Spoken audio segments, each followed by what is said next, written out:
11 kakak. Perkenalkan, nama saya Muhammad Hafiz Akbarudin dari sekolah Saka. Halo semua, selamat datang di podcast Diam Itu Bukan Solusi, Berani Lawan Bullying. Kali ini kita akan bertanya-tanya tentang hal yang sering terjadi tetapi sering dianggap sepele. Bullying itu bukan tentang ditendang ataupun dipukul, melainkan bullying itu kadang bentuknya dari kata-kata yang merendahkan. Banyak orang yang memilih diam karena takut, karena malu, serta merasa dirinya tidak ada akan pedulikan. Tapi di podcast kali ini kita akan menyampaikan satu hal, bahwa diam adalah bukan cara untuk menghentikan bullying. Lewat cerita, lewat pengalaman, dan juga lewat obrolan hari ini, kita mau belajar tentang bagaimana caranya sih kita bisa berani ngomong di depan umum tanpa jadi penonton. Jadi kita akan panggilkan narasumber yang akan kita tanya-tanya seputar tentang bullying. Yaitu siswa dari SMK Binesan kelas 10.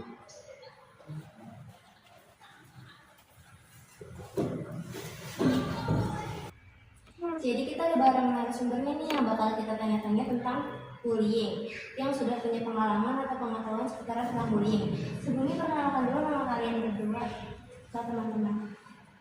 Oke, nama saya Emilio Sofian dari kelas 10 MP. Nama saya Kalista Mirasale dari kelas 10 MP.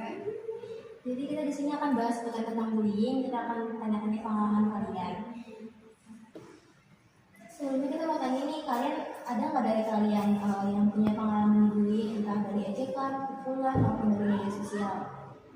Yang berasal mungkin dari sekolah maupun rumah ataupun bisa di tempat pengajian gitu ada.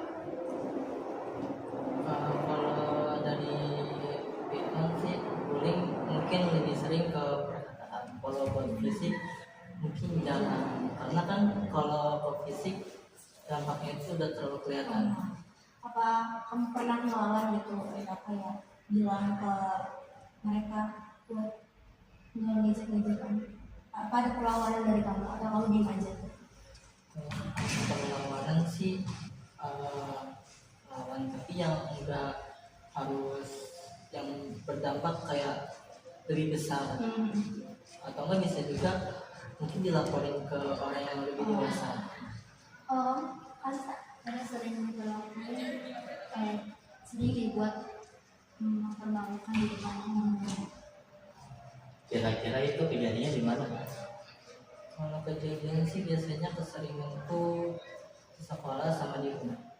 Kalau Kalista? Sama sekarang di kayak gitu dijadiin hal yang sepele ya sama mereka, walaupun udah dibilangin bermentan ya. Sekarang kita langsung masuk ke pertanyaan-pertanyaan ini aja. Aku mau tanya Kalista, bentuk bullying apa sih yang pernah kamu alami di sekolah ataupun di rumah? Sering diejek soal penampilan dan sering dipermalukan di depan orang-orang. Tapi apa sih yang kamu rasain waktu kamu ada gitu?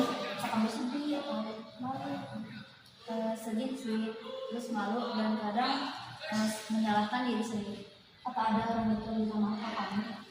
Beberapa ada, beberapa tidak.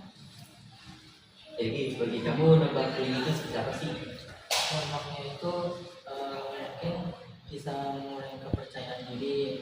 Terus juga yang kedua tuh jadi malas untuk ke sekolah. Yang ketiga itu mungkin lebih menyendiri, entah itu di kelas ataupun di kantin.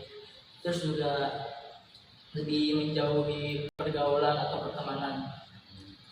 Terus apa yang kamu tahu nih tentang seorang anak yang tandanya lagi dibully gitu?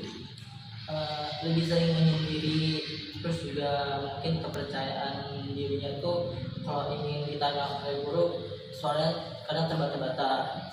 Terus yang ketiga itu sering banget dari kelihatannya tuh kalau ingin berteman raut wajahnya agak sedikit takut. Kamu pernah nggak sih ada di posisi itu? Kalau di posisi pernah gitu, pas Apa SMA. dampaknya diri kamu? Apa kamu takut sekolah atau? Kalau buat itu sih lebih menyendiri.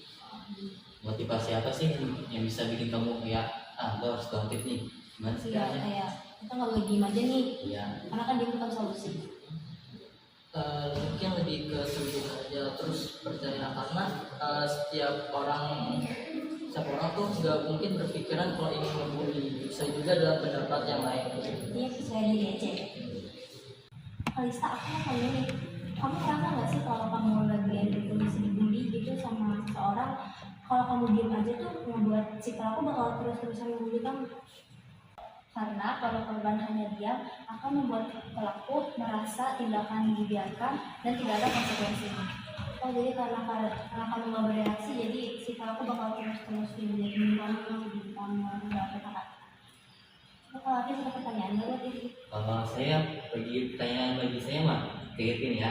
Apa sih yang harus kamu lakukan ketika bullying itu terjadi di sekolah? Kalau ini sih mungkin dari pihak sekolah itu lebih bertindak tegas ke pelaku. Terus juga menciptakan program kayak apa, jangan takut untuk meminta bantuan ke guru. Terus harus Lebih terbuka ya. lebih terbuka.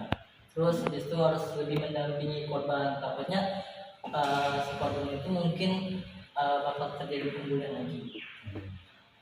Dari kamu, pesan apa sih yang kamu ingin sampaikan kepada seseorang yang merasa tuh dirinya terbully gitu, kayak dibully? Lebih untuk menciptakan kepercayaan diri, terus jangan takut untuk bilang ke orang lain, karena kalau kita ngerasa kayak sendiri doang, mungkin banyak orang yang berpikir tuh kalau kita tuh kayak udah berani gitu. Lebih percaya diri aja ya. Seperti itu. Oke. Jadi penting banget ya pihak sekolah tuh ngasih edukasi buat seluruh murid-murid di sekolah. Menurut kalian berdua nih, siapa sih orang yang paling aman banget diajak bicara ketika kalian ada di tahap udah capek banget nih kalian kena bullying, entah di sekolah maupun di rumah ataupun di lingkungan sekitar? Yang pastinya sih orang tua. Kalau di sekolah bisa guru BK, wali kelas, bisa juga sahabat yang suportif dengan kita. Jadi wajib banget ya setiap apa yang kita rasain di sekolah ataupun di rumah. Apa ada pengalaman lain yang ingin kamu sampaikan di video podcast kali ini?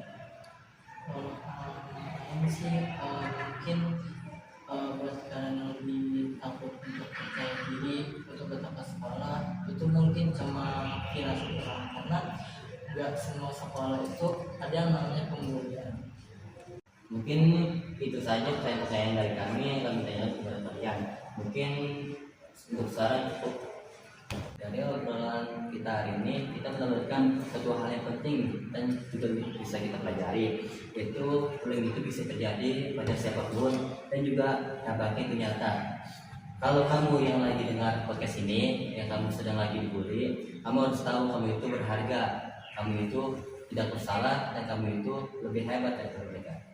Berani berbicara memang tidak mudah, tapi satu suara kalian akan membawa diri kalian ke suatu hal yang lebih baik. Bercerita ke guru, ataupun teman, ataupun orang yang kalian percaya, bukan berarti kalian lemah, tetapi kalian peduli dengan diri kalian sendiri. Ingat ya, diam itu bukan solusi. Berani bicara adalah langkah pertama untuk menghentikan bullying. Saya Misha Kalistandini. Saya Muhammad Hafiz.